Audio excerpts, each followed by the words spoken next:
الحمد لله رب العالمين، والصلاة والسلام على سيدنا محمد سيد الأولين والآخرين وعلى آله وأصحابه أجمعين. أما بعد فأعوذ بالله من الشيطان الرجيم. بسم الله الرحمن الرحيم. ما كان محمد أبا أحد من رجالكم ولكن رسول الله وخاتم النبيين وكان الله بكل شيء عليما. سبحان ربك رب العزة عما يصفون وسلام على المرسلين والحمد لله رب العالمين. اللهم صل على سيدنا محمد وعلى آل سيدنا محمد وبارك وسلم. اللهم صل على سيدنا محمد وعلى آل سيدنا محمد وبارك وسلم. اللهم صل على سيدنا محمد وعلى آل سيدنا محمد وبارك وسلم. 23 برس کی زندگی گزاری ہے جس طرح 2 دن تو زندگی میں کوئی یوں گزار لے. شاعر ساری دنیا کے انسانوں کو چیلنج کر رہا ہے، جتنی پاکیزہ، جتنی باوقار اور جیسی مثالی زندگی رسول اکرم صلی اللہ علیہ وسلم نے گزاری، نبوت کے 23 سال کا ہر دن اور ہر رات جتنے صاف ستھرے اور جتنے پاکیزہ ہیں،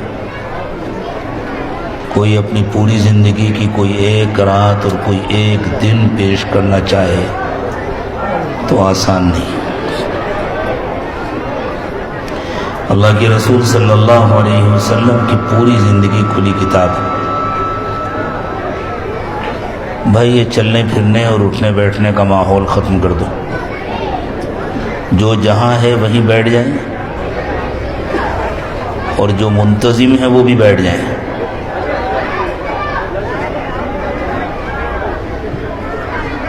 یہ درمیان میں جتنی بات چیت ہو رہی ہے، جتنا شور ہو رہا ہے، اس کو ختم کریں. مجھے ایسا لگ رہا ہے منتظمین زیادہ شور کر رہے ہیں.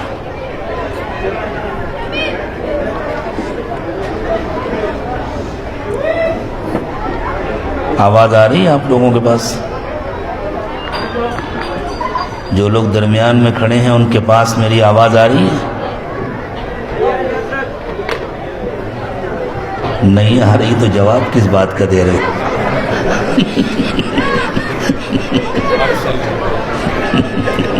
سبحان اللہ. اگر آپ کے پاس آواز نہیں آ رہی تو آپ کو یہ معلوم کیسے ہوا کہ میں آپ سے کچھ پوچھ رہا ہوں؟ اب آواز آ رہی ہے؟ دیکھیں بھائی ذرا مائک ٹھیک کریں، شاید ٹھیک سے آواز نہیں آ رہی.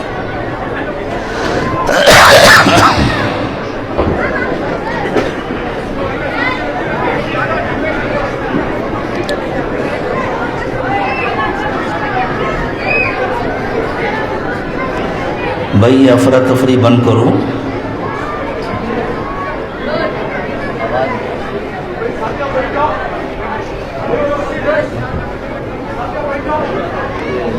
یہ ٹھیک ہے. سلیمان بیٹھاؤ، سب کو بیٹھاؤ.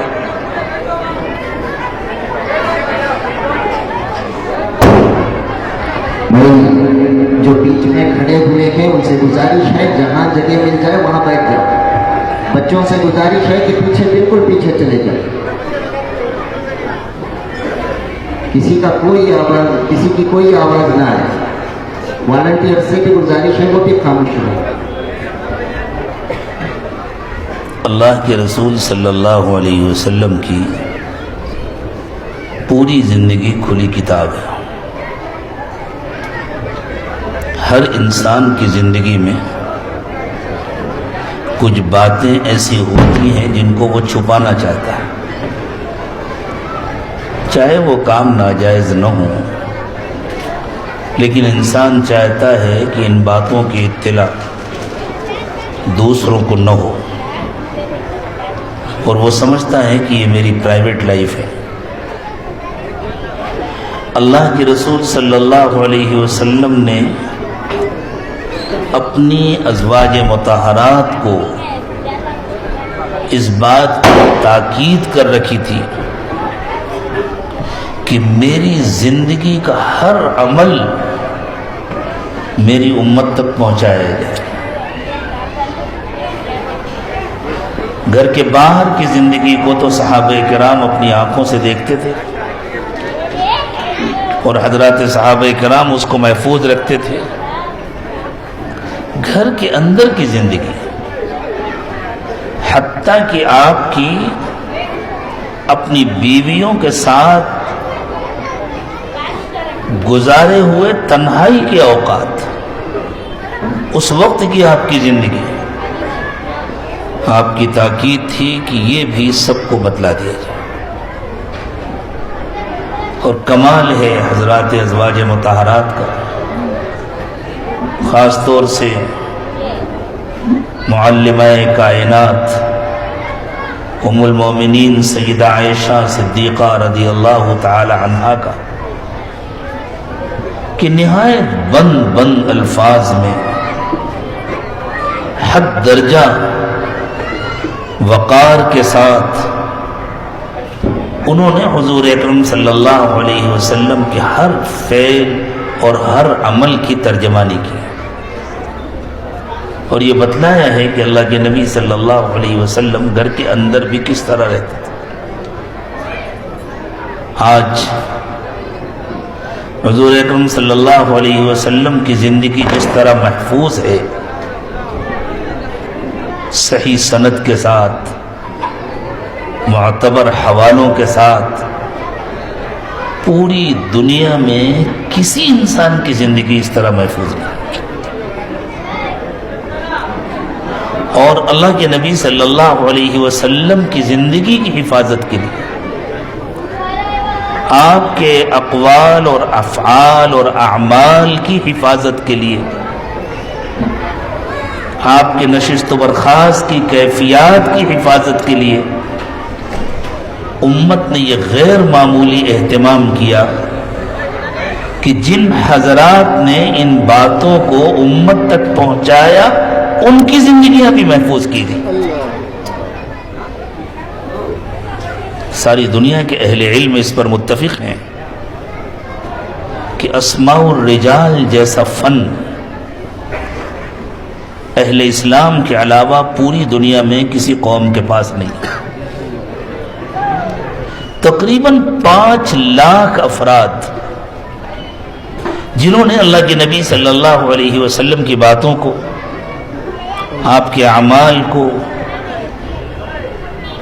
آپ کے اٹھنے بیٹھنے کی کیفیات کو، آپ کے ارشادات کو، آپ کے فرمودات کو امت تک پہنچایا، ان تمام حضرات کی زندگیوں کو امت نے مکمل محفوظ رکھا تاکہ ایک ایک فرد کے بارے میں معلوم ہو جائے یہ راوی جس نے یہ بات کہی ہے یہ اپنی ذاتی زندگی میں کیسا تھا، یہ صاحب کہاں پیدا ہوئے، کہاں پڑھا، کس سے پڑھا، کیا کام کیا، کہاں ان کا نکاح ہوا، یہ کس کے شاگرد تھے، ان کے کون کون شاگرد تھے، ان کا حافظہ کیسا تھا، ان کے اپنے ذاتی معاملات کیسے تھے، ایک ایک فرد کے بارے میں یقین کے ساتھ یہ فیصلہ کیا جا سکتا ہے یہ انسان اپنے کردار میں، اپنے اخلاق میں کمزور تھا یا مضبوط تھا، اس کی بتلائی ہوئی بات پر اعتماد کیا جا سکتا ہے یا نہیں کیا جا سکتا۔ یہ سارا اہتمام کیوں ہوا؟ صرف حضور اکرم صلی اللہ علیہ وسلم کی زندگی کو محفوظ کر دیں۔ آج دنیا میں جتنے انبیاء کرام علیہم الصلاۃ کا بھی نام لیا جاتا ہے،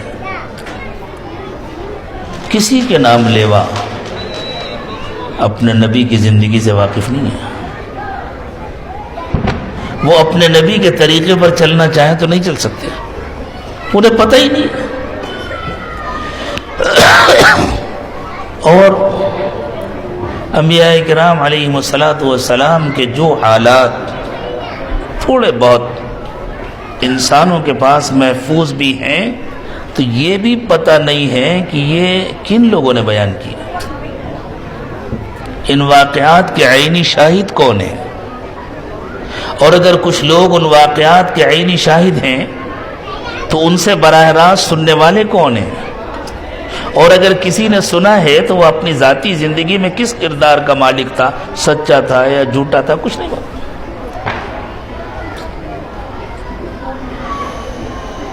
ایک صحیفہ ہے انسانوں کے پاس بائبل کے نام سے، جس کو ہم انجیل کہتے ہیں۔ بس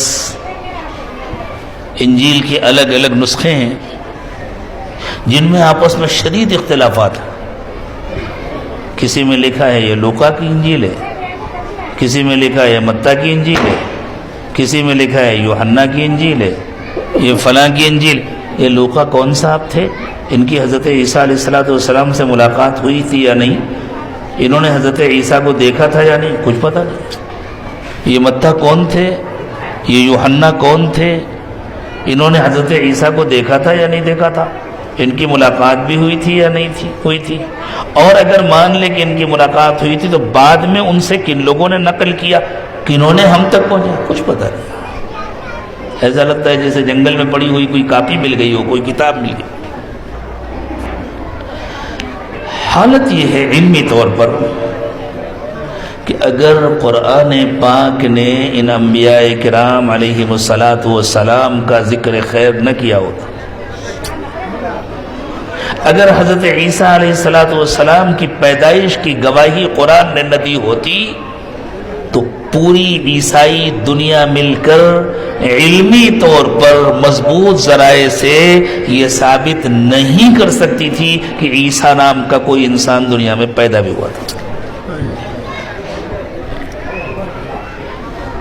اگر قرآن پاک نے حضرت موسیٰ علیہ السلام کا تذکرہ نہ کیا ہوتا تو پوری یہودی دنیا حضرت موسیٰ علیہ السلام کے وجود کو ثابت نہیں کر سکتی تھی۔ حضرت موسیٰ علیہ السلام کی کسی ایک بات کو ثابت نہیں کر سکتی۔ وہ لوگ بھی تو انبیاء تھے، وہ بھی تو اللہ کی طرف سے آئے تھے، ان کی زندگیاں محفوظ نہیں رہیں، تو پھر رسول اکرم صلی اللہ علیہ وسلم کی زندگی کس طرح محفوظ رہی؟ یہ اللہ تعالیٰ کا خصوصی انتظام تھا۔ اس کی وجہ اس کے سوا اور کچھ نہیں ہے کہ وہ انبیاء کرام علیہم السلام قیامت تک کے لیے نمونہ بنا کر نہیں بھیجے گئے تھے۔ حضرت محمد صلی اللہ علیہ وسلم قیامت تک کے لیے نمونہ بنا کر بھیجے گئے ہیں، اس لیے آپ کی زندگی کا قیامت تک محفوظ رہنا ضروری تھا۔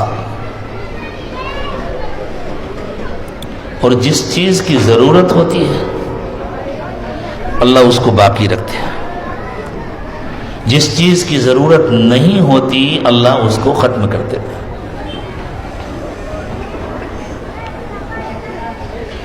فَأَمَّا الزَّبَدُ فَيَذْهَبُ جُفَاءً وَأَمَّا مَا يَنْفَعُ النَّاسَ فَيَمْكُثُ فِي الْأَرْضِ كَذَلِكَ يَضْرِبُ اللَّهُ الْأَمْثَالَ۔ ایک مثال دی ہے اللہ تعالیٰ نے کہ جب بارش ہوتی ہے، جب سیلاب آتا ہے تو اس میں گندگی بھی بہہ کر آتی ہے، پانی کے ساتھ ساتھ جھاگ بھی آتا ہے، اور قیمتی مٹی بھی آتی ہے۔ پہاڑوں سے پانی کے ساتھ ساتھ قیمتی مٹی آتی ہے جس میں افزائش کی صلاحیت ہوتی ہے۔